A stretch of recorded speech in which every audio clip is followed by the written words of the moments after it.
So how do we see what we see? I want you to think first about an analogy. So imagine that you're standing in a swimming pool with a blindfold on, and somebody jumps into the pool, and of course the water splashes you and waves hit you. And imagine that just from the waves that hit you, you can tell how tall the person was, how heavy they were, what color swimsuit they were wearing, what kind of dive they did.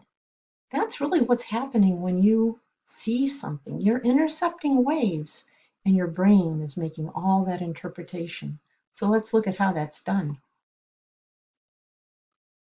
In order to understand the relationship between light and what we see, we need to understand a few key things. For instance, now you see me, now you don't, or at least mostly you don't. So the question is, does there just need to be light between you and me in order for you to see me? But the answer to that question is no, because right now, what you may not have noticed was that there is laser light between you and me. But you aren't able to see that, and you're not able to see me because of it until I put my hand in the way of it. What the laser demonstrates for us is that you can't actually see light unless it gets into your eyes. So the laser light is there, but you can't see it until it gets into your eyes. One of the really big ideas about how we see. Light must get into your eyes from an object in order for you to see that object. And so, for instance, with the laser, when the laser was in front of you, the laser light was going past you, you couldn't see it. But when something got in the way of the laser light and reflected that light into your eye, you were able to see it then. Two other key ideas that our brain uses to interpret the light that our eyes intercept are one, what you can see with the laser here, is that light travels in a straight line path, and two, what you see with a flashlight is more generally light diverges from its source. It spreads out from its source and goes in all directions. So just to recap those three big ideas, one, light has to get into your eyes from an object in order for you to see it. Two, light travels in straight line paths. And three, light tends to diverge or spread out from its source. These are the assumptions our brain makes when it interprets the light that enters our eyes. You'll see how this is important as we go on. We said that light has to get into your eye from an object in order for you to see it. That can happen one of two ways. Either the light can get directly into your eye, as it does from the flashlight, or more typically, it's reflected off of that object and then gets into your eye. So let's talk about reflection. There are two types of reflection. When you see the flashlight itself, it's because light hits the flashlight and gets into your eye.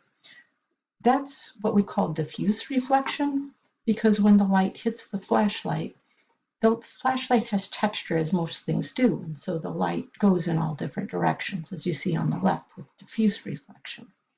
Excuse me, whereas if you look at a mirror, then what you see in a mirror, you see because the light reflects very regularly, very smooth, it's a very smooth surface, and so you see reflection like you see on the right.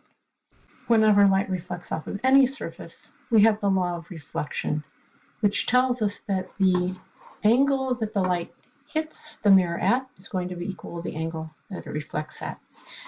We measure relative to a normal or perpendicular line, perpendicular to the surface where the light hits, and the angle of incidence then, the light incoming angle, is equal to the angle of reflection. We call that the law of reflection, and it happens whenever light reflects. So why is it that when we look into a mirror, we see ourselves behind the mirror?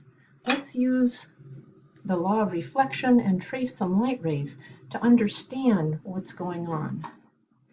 First of all, we're going to draw a star in this case. That's going to represent, let's say it's a candle, an object, something that we're looking at in the mirror.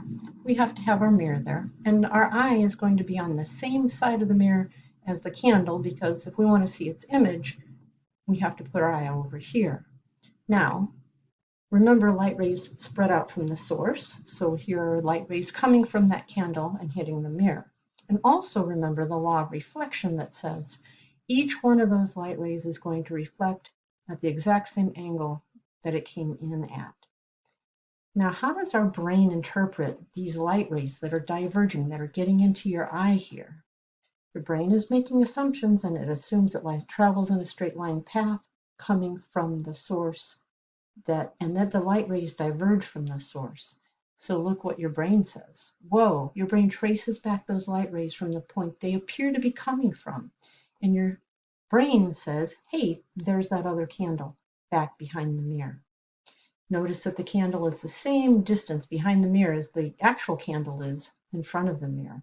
We say that the object distance and the image distance are equal. And you know from your everyday experiences that when you look in the mirror, your image is right side up, and it's the same size as the object. So this is how you would go about finding the image formed by a plane mirror. We say that the image is there, even though the light rays never went there, because that's where your brain interprets the light to be coming from. But because the light rays don't really come from that place, we call it a virtual image. A virtual image is an image that's formed behind the mirror where the light rays don't really go. That's it.